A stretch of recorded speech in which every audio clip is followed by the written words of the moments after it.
Okay, this is the lecture that we're going to have on numbers in the newsroom, and it's really the only time that we're going to have all semester in which I think you're probably going to hear a lot of things that you've already heard before.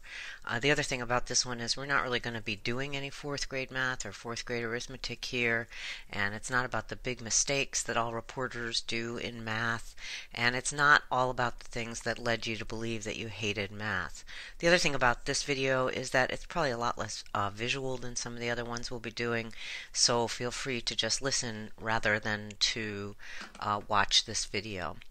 Instead, this video is really more about getting a little deeper into your psyche to see why it is that you fear this part of your reporting so much, where the fear and loathing comes from, and how to reduce your anxiety and make you a better reporter at the same time. We do need to agree on a few contextual issues. The first one being that reporters who say, "I just don't do math, I don't do numbers," it's not cute, and it doesn't mark you as a great narrative writer or a great storyteller. This is a picture of a story that got a lot of attention at the end of 2013 called Invisible Child, the story of a girl in the shadows, Dasani's homeless life by Andrea Elliott. And most people talk about this as a great example of narrative writing, but if you look further into it, you'll see that it's filled with a pretty unusual element. At the bottom of every chapter, there are footnotes that basically say where did they get all the numbers that they used. And what this means is that while Andrea was doing all of this reporting, she also had to be really careful about some of the sweeping statements that she made, and that's what made that story so great. Saying I don't do numbers isn't cute, and it doesn't mark you as a great narrative writer or a great storyteller or a great shoe leather investigator. Instead, it marks you as someone who can only do part of your job. You wouldn't tell an editor or producer, "I don't do names." You wouldn't tell them, "I don't do email." You wouldn't tell them, "Oh, I don't do Twitter." And there are very few stories of any complexity that you can fully report and write without the contextual information that at least a few numbers will provide. And if you don't plan for them early in your reporting, you'll have to find or calculate or understand them late. The earlier you address this issue in your story, the easier the rest will be. One of the first problems with dealing with numbers is that we get into this issue of dueling statisticians. The goal today is to give you a little bit more confidence to choose and to calculate just the right number for just the right part of your story. We all want to dump our notebooks on the page every once in a while. Please don't do it. I'm going to start with a few roles that numbers play in our story, and they're not just there to prove that you have a reason to write the rest of it. They help provide a spine. Here are a few quotes about numbers in journalism that I think have helped me think about them more clearly. The first one comes from Paul Brodeur, who wrote a lot about environment and science a while back for the New Yorker, and his is a particularly moving quote. Just says that statistics are people with the tears washed off. And if you think about it, it means that a number represents a person and a whole bunch of people at the same time. Another one is from at least a couple hundred years old. Nobody really knows where it comes from, but it's often ascribed to Vin Scully, more likely to Andrew Lang. He uses statistics as a drunken man uses lampposts for support rather than illumination. And this is something you ought to keep in mind as you're doing your reporting, that what you're trying to do is use numbers to tell a story that no other story can tell, not just to support your first impressions. And the last one is from a famous statistician, John Tukey. And you'll probably hear a lot about John Tukey if you take any statistics classes. But I want to get to this idea that not everything is all that precise. An approximate answer to the right problem is worth a good deal more than an exact answer to an approximate problem. So let's boil that down and see what that means for us. There are a couple roles that numbers are going to play in our stories, and we should keep them in mind as we're going through the reporting and the writing. The first one of those is that they're summaries, and that when you say that the median income at the United States household is $54,000 a year, that's something that we're trying to do, is to sum up the condition of hundreds of millions of people. And sometimes a summary is a really good way to sum up that wide experience of a lot of people, and sometimes it's not, and we should avoid it when it's not. Another way to think about them is an opinion. That there are ways to, this is where the lies, statistics all become lies comes from, is that really somebody will use them again as support rather than illumination. But sometimes their opinion as to what's the best possible way to measure that human condition. Some people spend their lives trying to come up with a smart and a accurate way to estimate those kinds of things. Other people are a lot more back of the thumb, and so we want to think about them as an opinion. When you're choosing numbers for your stories, think of them the same way you choose opinions as quotes. That you're not going to just always duel one against another. You're going to try to take the most credible one and work from there. And the last thing is that they're a guess, and we find this most often in elections. The 2000 election hinged on a few dozen votes in Florida, but there have been gubernatorial elections and elections all over the country where they thought that they counted everything, and then they found out that, well, maybe not so much. So if you keep those three rows of numbers in your mind as you're trying to figure out what you're doing with numbers in a story, as a summary, an opinion, and a guess, you can relegate them to the roles that that they're going to have. I wanted to do a little bit on why we fear numbers so much, and one of the first things that happens is that we've got a jumble of letters here on the screen, and somehow we've managed to take 26 letters in U.S. language, at least in Latin languages, and arrange them somehow in orderly fashion into words that people instinctively understand. Somehow we've never done the same thing with 10 digits. So when we think about that, our kind of discomfort with numbers, it's the same thing as everyone else, that we understand instinctively what a word means, what a sentence means. We've put them together into very understandable units. In numbers, we have not been able to do that they still seem foreign, and they seem so out of place a lot of times. So again, let's start thinking about some of the reasons we're so uncomfortable with numbers. The first one is maybe that we can choose any kind of a cliche that we're comfortable with. One is that sometimes with these numbers we feel like we're out at sea and there's no landmarks at all. There's no buoys, there's no land, there's nothing. It's just an open, vast emptiness, and we don't really have anything to hook our hat on. Another way to think about it is that you're in a foreign country and you're surrounded by a language that you can't read and you can't understand, and you're out there without a translator. So those are two things that are probably the most difficult issues to deal with in language, that kind of feeling of being a little seasick, a little bit out of your place, a little bit not understanding where you are, and we're going to work on ways to get you back to someplace where you do have a landmark. Another reason that we're really uncomfortable with using numbers in reporting is that we just are really terrified of boring our readers and viewers.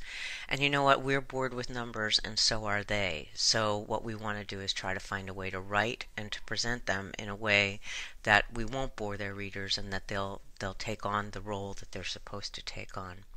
And then there's another couple of thoughts in terms of numbers, and another really big one that reporters have, and particularly the ones who have said, I don't do numbers, are that we're going to be wrong.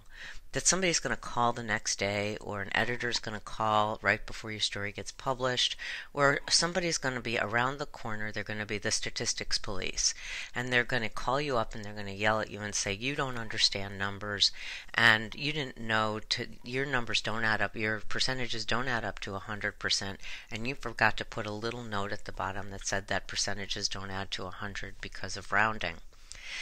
Those are three really big fears that get in the way of us doing our jobs, and they tend to paralyze us. So, and especially this fear of being wrong, because they might be right, and if you're uncomfortable with numbers, then you're gonna not have much of a way to defend yourself.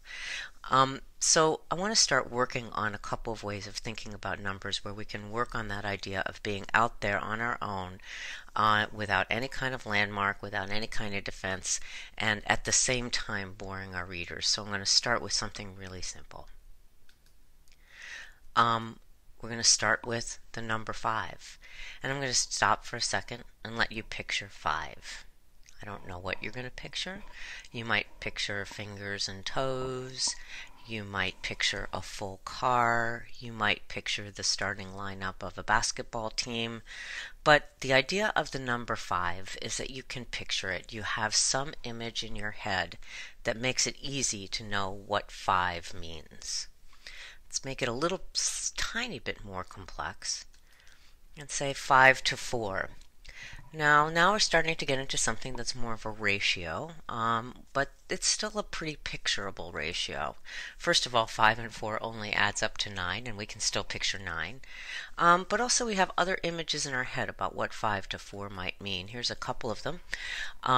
In one way, you might say that it's a really good baseball game. That 5 to 4 in the end of that is pretty good. Or you might think of it as a split Supreme Court decision. But either way, we can start thinking about it in a pretty clear way without having to worry about not being able to picture it. If you think about it, both of these things are both 5 and 5 to 4. Part of what makes them easy is that there are often faces or physical elements that we can picture in our heads that make them easy to think about. Let's get it a little bit harder. 313. Well, now it's starting to get a little bit more difficult. I guess you might think of this as the number of people, at a movie theater or maybe a raucous city council meeting. You probably can't see every face. They're now fading away. But if you had to, and if you had to go to an event and cover it, you could probably estimate that there were about 300 to 350 people in a room, or 300 to 350 people there, just by kind of counting things. You might count the number of rows in a theater, or you might count the number of tiles on a ceiling. But you can still count to 313. It's not quite 100 bottles of beer on the wall, but it's getting pretty close to that. That's pretty easy to deal with. Let's make it just a little bit harder. So now we're looking at 313 million. A lot of you guys will know that 313 million really refers to about the number of people in the United States right now. But if you think about it, we really can't picture 313 million. You might picture a map, but there's no image of people or of things that I understand that I'm going to be able to look at and say, this looks like 313 million. I'm going to do something a little bit tricky and just say, instead of 313 million, let's think about 313 billion. Couldn't be that much different, right? It's just an M versus a B. It all looks the same on the page. I can't picture either one anyway, so it really doesn't matter. They're just big numbers, right? Well, John Allen Paulos, who's written some books on numeracy and on the difficulty of math in both newsrooms and in the general public, talks about this gimmick, about how to try to think about it. If you take 1 million seconds and you see how far that takes us through time, that you end up somewhere between 11 and 12 days. So 1 million seconds takes, a week or two. Now let's try 1 billion. How long does that take to go by? Well, it's somewhere between 31 and 32 years. So in fact, if you think about in millions, it's less time than you've spent, back in school, I guess. And in billions, it's longer than you've lived. So thinking about very big numbers means that it's really, really hard. And so what we have to start doing is trying to get that sense of scale, where we understand the difference between a big number and a really big number, or a small number and a really small number. I'm going to try this one and see if we can go the other way. 0.007995. Well, that's another incredibly hard number to picture. It actually happens to also be the death rate in America. And statisticians sometimes up the ante when they're working with really small numbers like that, because they understand that people can't think that clearly. So in this case, what you might see a statistician say is that instead of 0.007995, they might say, they'd round off a little bit, and then they'd up the ante and they'd say, well, about 800 out of every 100,000 people in America die at any given year. There's nothing wrong with this. What they're trying to do is give us something that we can picture a little bit easier, and it happens in almost every field. For instance, transportation experts might talk a lot about accident per million miles driven. It's another number you see. And so they understand you can't picture these tiny numbers, and they just up the base. There's another way to look at this, and there's another trick you can do, which is to figure out a 1 out of number. And in this case, if we divide 1 by the number 0.007995, what we'll end up with something is a little bit easier to look at, which is 125. And what that means is 1 out of every 125 people might die in any given year. I find that even easier to understand. I find 800 out of 100,000 still kind of difficult. It's good for comparison's sake. So for instance, if another country had 900 per 100,000, you'd know it was worse. So I understand that that's an easier way to think about it, but for me, I like to think about it as a 1 out of number, and it's a trick that you can always use. But the lesson here is pretty simple to get to, is that when numbers start getting big, they become incomprehensible. And when they start getting too small, they also become incomprehensible. So I try to find them a way and a scale that we can understand. And the way that I think that, for me at least, I try to come up with a number is that I can either come up with something that goes somewhere between 1/4, which would be 25%, or if you were to actually talk about it the same way we talked about death rates, it would be 0.25.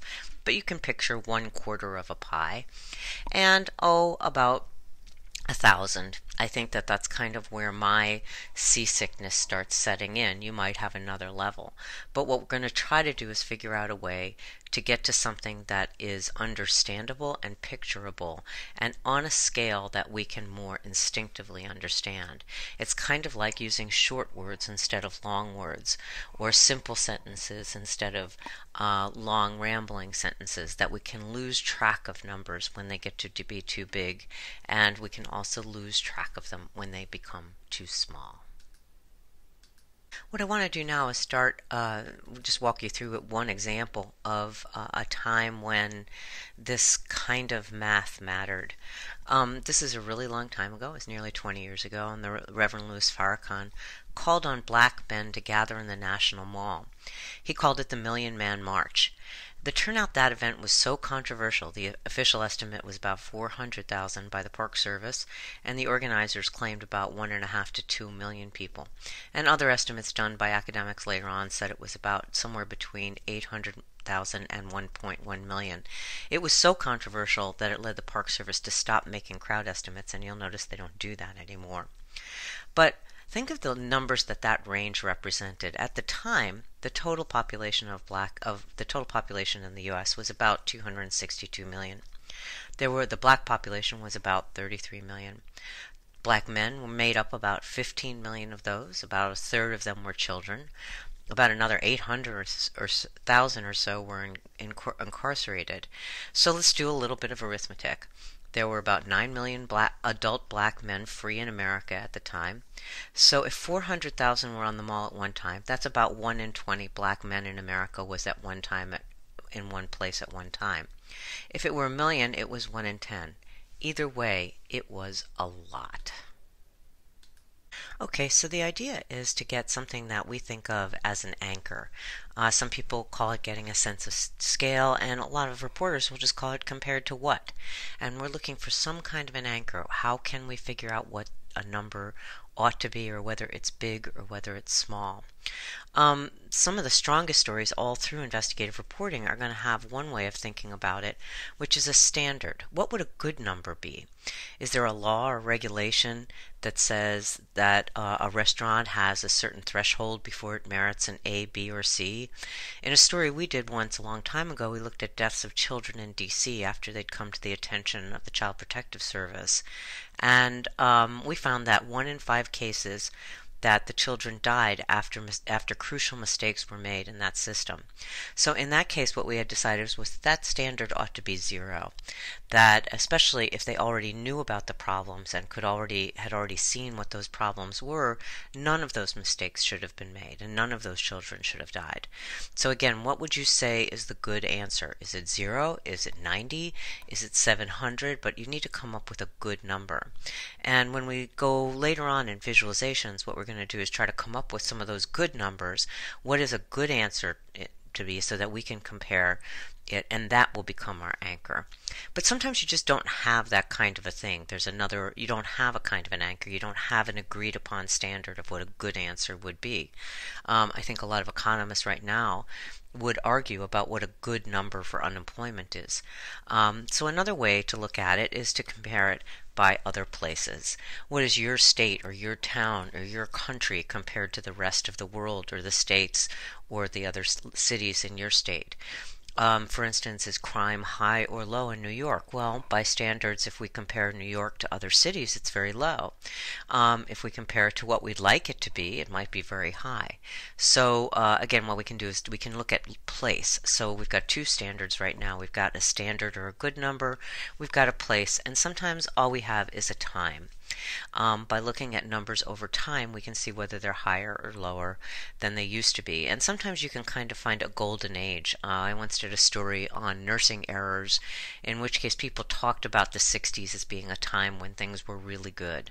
But sometimes you just have to look at it over time. Well, we've seen some ways to get that anchor and to figure out whether or not we're still feeling at sea and still feeling like we're in a foreign country. But what we haven't done is address this idea of boring our readers. And what I want to talk a little bit is some tips on your writing to make sure that you're not overwhelming your readers with numbers. It's the same way that you're looking to see that you don't overwhelm them with quotes or with anecdotes, that you really need all three legs in your stories. You need quotes, you need anecdotes, you need facts, and we need to put those three elements together in a graceful way.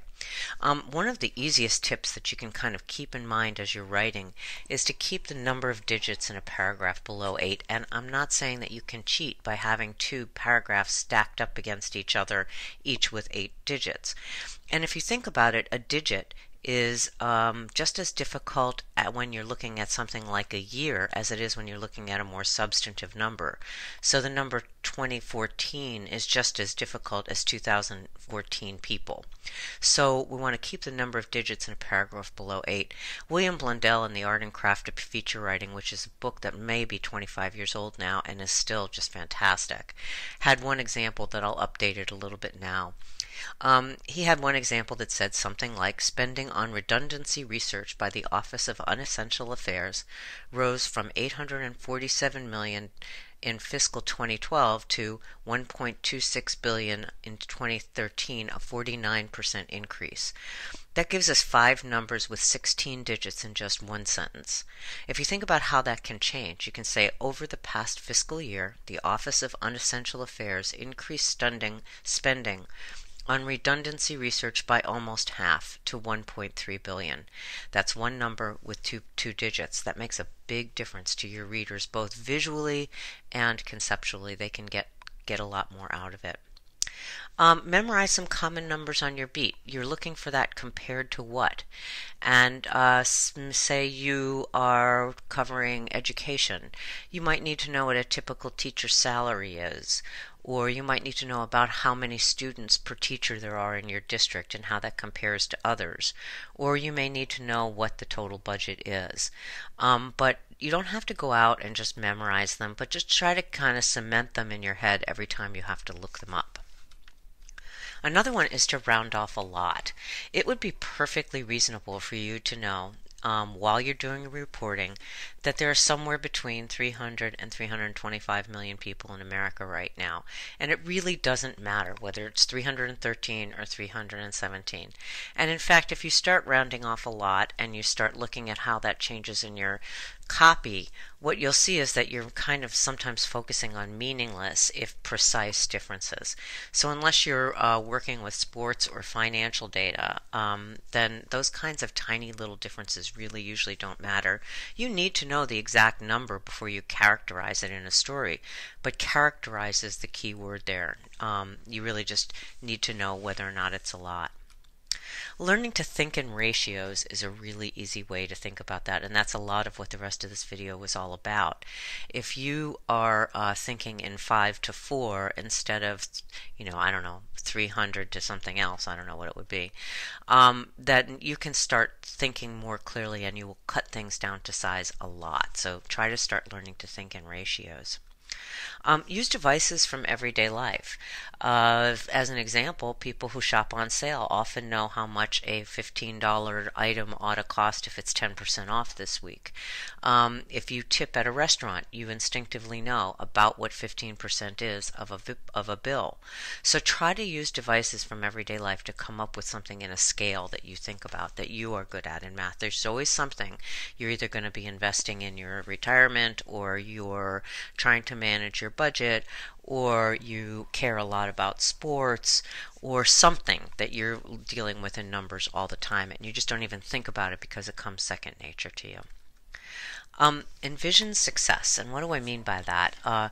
Sometimes just trying to figure out what would my dream number be if I had it. And it helps to know whether it's maybe 2% or 400 or 973 or something like it. But try to write your sentence and just leave the number out. And then try to go track down the number. There are two issues about this. First, you have to do it a lot earlier in your reporting than you think you will. You don't want to wait until the moment that your editor or your producer asks you to say, how common is that? Is this how often does this happen? What you want to be able to do is to have it in your mind at all times. Is this a lot or a little? A lot or a little? And just keeping it in mind. The other thing about envisioning success early is that what you'll find is a lot of the experts and a lot of the data out there don't tell you the answer that you need to know. They have some kind of different warp on what it is that you're looking for, and so this gives you time to calculate or collect the number you need before you need it. And the last one is to learn from one another. I know here at Columbia you have a lot of experts in visualization, and they are often quite good at trying to figure out how to present numbers to readers. They can help you present it to yourselves. Broadcast reporters are very good about not overwhelming their news readers in particular with a lot of numbers that they might trip over. And sometimes old-fashioned print reporters are really good at kind of teasing out the right number for the right place in the story. So try to learn from one another. Use IRE, use your colleagues, use your professors, use anybody you can to help you become more comfortable.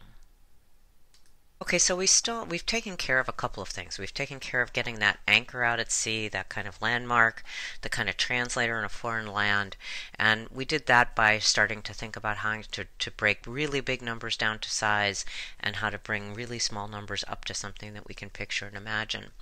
We've talked a little bit about how we can get around boring our readers, and a lot of that is by avoiding extraneous numbers and not dumping our notebook, and also finding the right number for the right place in our story. But we're still having trouble with the statistics police, that they are still going to challenge your numbers, and they're going to say that they were wrong, they were unfair, they left out some elements of their opinions that they think should have been in there. And I hope most of the rest of this will help take care of this. But that at sometimes you're just going to have to make the same news judgment on numbers that you make on every other part of your story. One of my favorite stories about something like this was a reporter named Dave Davis, who used to work for the Cleveland Plain Dealer, and he had a story that many of us dread, which was that he had to report on the annual school report cards.